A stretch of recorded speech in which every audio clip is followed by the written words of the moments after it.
My name is Skylar James. I am 23 years old, and this is my true story. This really happened to me, and it completely changed my life. I once trusted someone deeply, but what they did to me was so shocking, so terrifying that I'm still haunted by it today. I want you to know how betrayal can come from the people you love the most. What started as something small soon turned into a nightmare.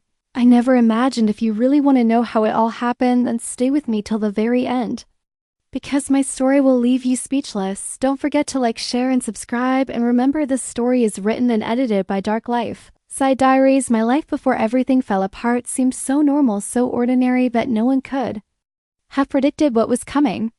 I grew up in a small town where everyone knew everyone, and for most of my childhood, I had always been close to one person. My best friend Hannah and I were inseparable since middle school. We shared secrets, close dreams, and late-night talks about boys and the future. She wasn't just a friend, she was my sister in every way that mattered. We promised each other that no matter what, we would never let anything come between us. I believed her with all my heart. And if anyone had told me then that she would one day be the reason I still can't sleep without nightmares, I would have laughed in their face. But as I look back now, I can see that the warning signs were always there, subtle at first, hidden in her smiles, her words, the way she looked at me sometimes when she thought I wasn't paying attention. In college, things began to shift. Hannah became more withdrawn, more secretive, and sometimes I felt like she was competing with me in ways I didn't understand. I brushed it off because I thought that's what best friends did. We had ups and downs, right?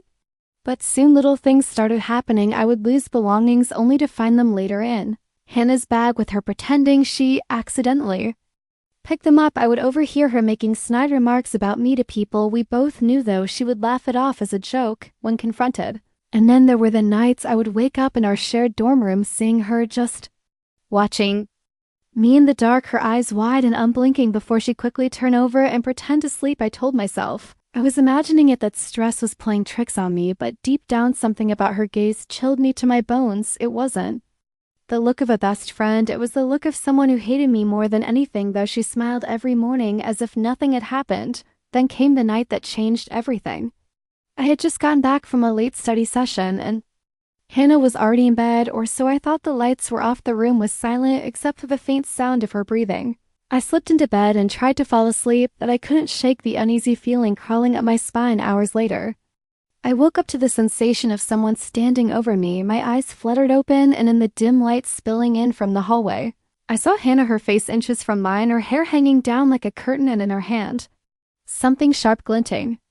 In the dark, I froze, my body stiff with terror, pretending to still be asleep as my heart thundered so loud I thought she would hear it. She didn't move for what felt like an eternity, just breathing heavily, her lips curling into the faintest smile as she whispered something I couldn't fully make out except for the words, "You don't deserve this life." I wanted to scream, to run, but I forced myself to stay perfectly still until she finally backed away and crawled into her own bed. The next morning, she acted like nothing had happened, laughing and making breakfast like the sweet best friend she always pretended to be. I tried convincing myself it was a dream, but the faint scratch mark on my arm told me otherwise. It was real.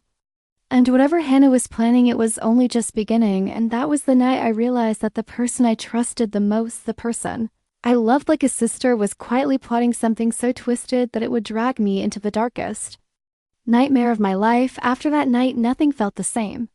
Every time I looked at Hannah, I could feel that memory burning at the back of my mind, her shadowy figure looming over me, the glint of something sharp in her hand, and those words she whispered like a curse, "You don't deserve this life." I wanted so badly to confront her, to scream at her and demand to know what she was planning, but fear locked my tongue.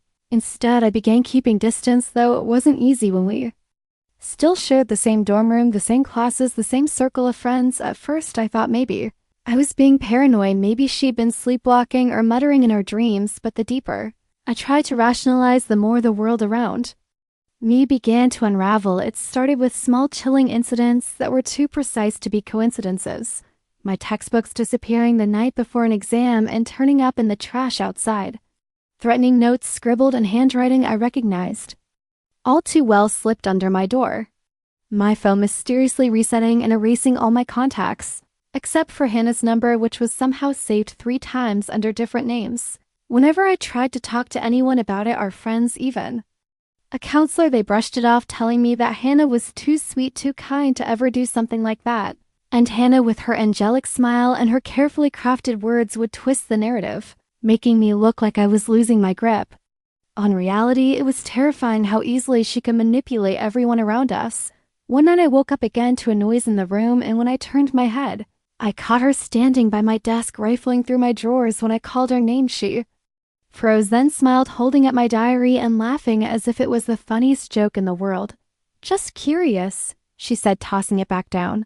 But when I later flipped through it, entire pages were missing, ripped out with surgical precision, pages where I had written about my fears, my doubts, and most importantly, my suspicions about her days blurred into weeks, and I found myself sleeping less and less afraid of what she might do while I was unconscious. I began locking my belongings, even setting up a small camera hidden in my bookshelf, desperate for proof that camera caught things. I wish I could unsee footage of Hannah pacing the room at night, muttering to herself, sometimes sitting on the edge of my bed just watching me, other times standing in front of the mirror practicing different expressions on her face like she was rehearsing for some twisted performance. What shattered me most was when she stared straight into the camera one night, smirked, and whispered, "She never believe you." It was as if she knew I was watching. The walls of my sanity were crumbling, and I felt like a prisoner trapped inside my own life. Then things escalated. I started getting sick, violent stomach pains, nausea, dizziness, and at first I blamed stress until I noticed Hannah always insisted on making me tea before bed. I stopped drinking it, secretly pouring it down the sink when she wasn't looking, and almost immediately my health improved. That was when I knew she wasn't just tormenting me psychologically, she was trying to poison me. My hand shook as I pieced it together, the lies, the late nights staring, the notes, the missing diary pages, the food and drink. She wasn't just jealous, she wanted to destroy me, to erase me, but why? That was the question that haunted me. I confronted her one evening, my voice trembling as I asked why she was doing this, but she just laughed, her face a mask of innocence, saying, "You're imagining things, Skylar, you really should get help." The way she said it with that calm, almost pitying tone made me feel like I was spiraling into madness. My friends grew more distant, clearly influenced by Hannah's subtle poison dripping into their ears, and soon I had no one to turn to. Alone, scared, I knew I had to protect myself, so I made a plan. I would move out, transfer dorms, put space between us. But when I went to the housing office, I found that my transfer request had been mysteriously lost, not once but twice, and the secretary kept insisting my forms never arrived. That night, as I lay in bed clutching a kitchen knife under my pillow, I heard a noise, a slow creak of the window opening. My breath caught in my throat as I turned my head and saw Hannah halfway climbing back inside, dirt on her clothes, as if she had been outside. When she realized I was awake, she froze, then smiled, that same eerie smile, whispering, "I just wanted some air." I didn't sleep a second that night, my eyes glued to her until dawn. Something inside me snapped that morning. I couldn't keep living like this. I skipped classes, ran to the library, and began digging into anything I could find about psychological manipulation, obsessive friendships, even old crime cases. That's when I found something that made my blood run cold, a news article from years ago about a girl in Hannah's hometown who had died under mysterious circumstances. Her best friend was questioned but never charged. The best friend's name was Hannah. My hands shook so badly I could barely breathe as I stared at the article, the blurred photo of a younger Hannah standing at a funeral, smiling faintly in the background. Suddenly, everything made sense. I wasn't her first, and if I didn't find a way out, I knew I wouldn't be her last. Once I uncovered the article, my entire perception of Hannah shifted from paranoia to certainty.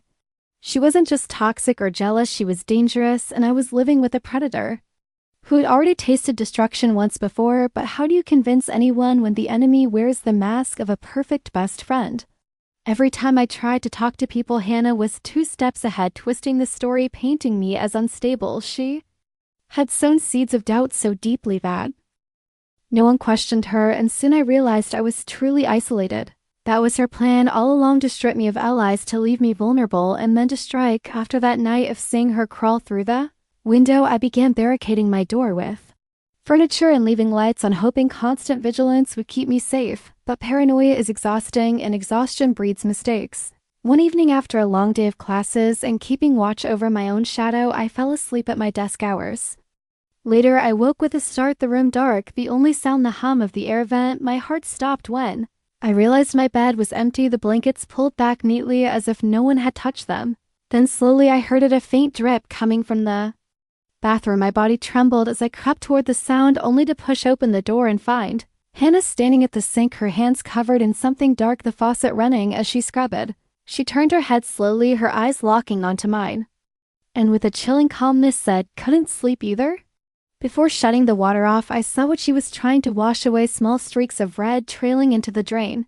I wanted to scream, but fear lodged in my throat. I backed away, locked myself in the room, and sat with my back against the door until morning. When she returned later, she was cheerful, humming as if nothing had happened, her hands spotless, her clothes clean. But I knew what I'd seen days turned into a twisted performance, where Hannah escalated her torment, cutting strands of my hair while I slept, leaving my own ripped diary pages taped to my desk with words circled in red ink, whispering my name through the crack of the door at night until I cried silently under the blankets. Once I woke to find her sitting cross-legged on the floor, staring at me with her head tilted unnaturally to the side, whispering again and again, "I'll make you understand." I thought about running, packing a bag, and fleeing in the middle of the night, but she had become too aware of me, too watchful. I knew she would follow, and I feared what she might do if cornered. So instead, I played along, pretending to laugh with her, to forgive her pranks, while secretly documenting every incident: photos of the notes, the scratched out diary, the strands of cut hair, the poisoned tea I secretly poured into containers.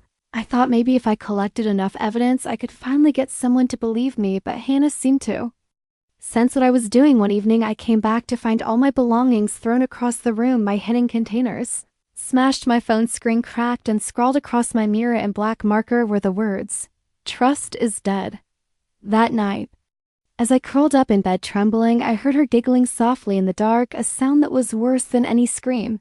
The giggles turned to whispers, and though I couldn't make out the words, I knew they were meant for me. Sleep became impossible. Food lost its taste, and my body felt like it was slowly decaying under the weight of her psychological torture. But then something changed one morning. Hannah announced casually that she had a surprise planned for us that weekend. She smiled sweetly, her eyes glimmering with something I couldn't name, and said, "It's going to be unforgettable, Skylar, just the two of us like old times." My stomach twisted in dread, every instinct screaming that this wasn't just a getaway. This was the endgame. I tried to back out, making excuses about assignments, about family, but she was insistent, and when I refused, her smile faltered into something sharp and dangerous. "Don't disappoint me," she whispered, and I knew then I had no choice but to play along, at least until I could figure out what she was planning. The weekend came faster than I expected, and Hannah drove us to a remote cabin she claimed belonged to her uncle. The moment we arrived, my heart sank. The place was deep in the woods, no neighbors for miles, no cell service, just silence and shadows inside. The cabin felt more like a hunting lodge than a home, animal heads mounted on the walls, knives hanging above the fireplace, and a basement door that seemed to groan when the wind brushed it. Hannah was strangely giddy, humming while unpacking, her eyes always on me, studying my reactions. That night, as the wind howled outside, she suggested we play truth or dare. Like we used to. My nerves screamed, but I agreed, knowing refusing her would only make things worse.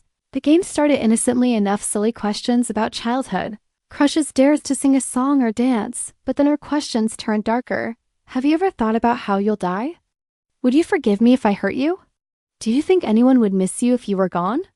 Each question was delivered with a smile that didn't touch her eyes. When it was my turn, I dared her to step outside into the cold night, hoping to buy myself a moment alone to think. As soon as she left, I grabbed my bag and phoned, desperate to escape, but the door wouldn't budge. She had locked it from the outside. My chest heaved with panic as I scrambled, searching for another way out.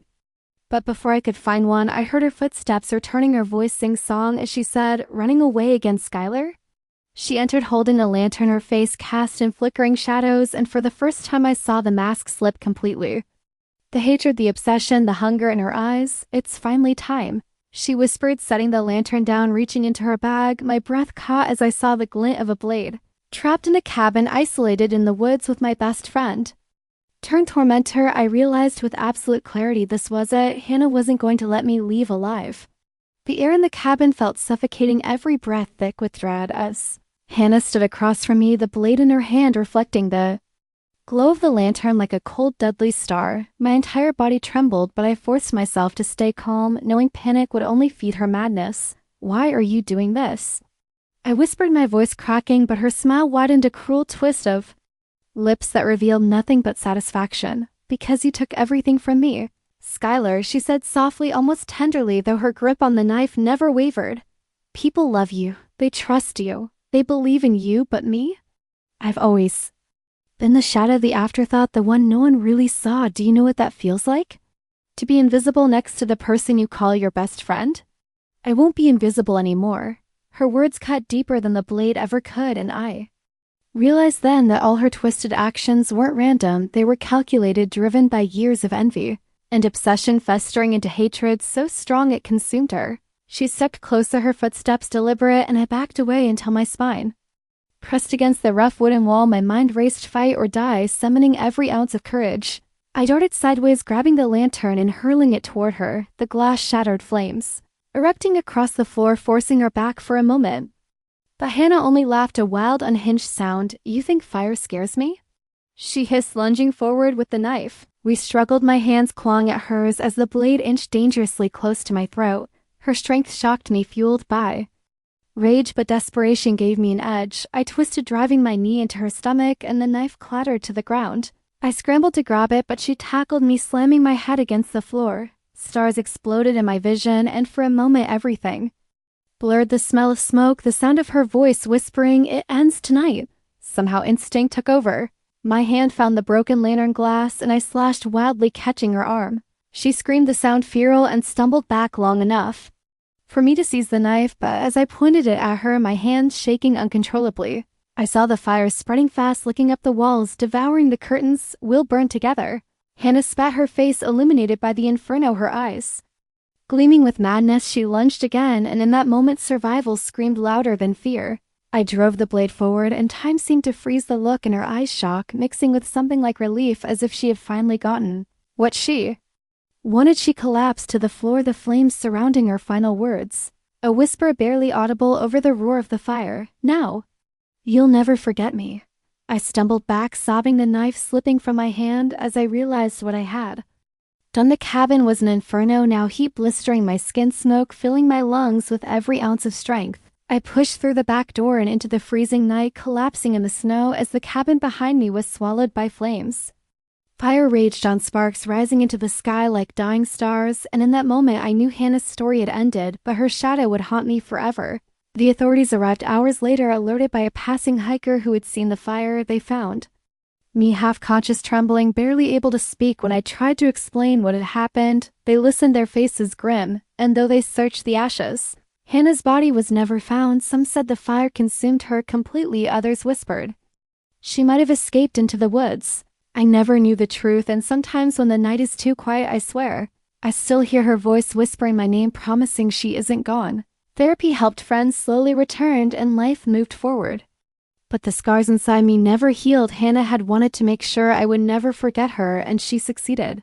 Every creak of the floorboards at night, every shadow flickering in the corner of my vision, reminds me of her. My story is not just about betrayal or fear, it's about survival, about the monster that hides behind a friend's smile. I tell it now not to scare you, but to warn you. Sometimes the people you trust most are the ones sharpening the knife behind your back, and sometimes, even when you think the nightmare is over, it still follows you, waiting for the perfect moment to return.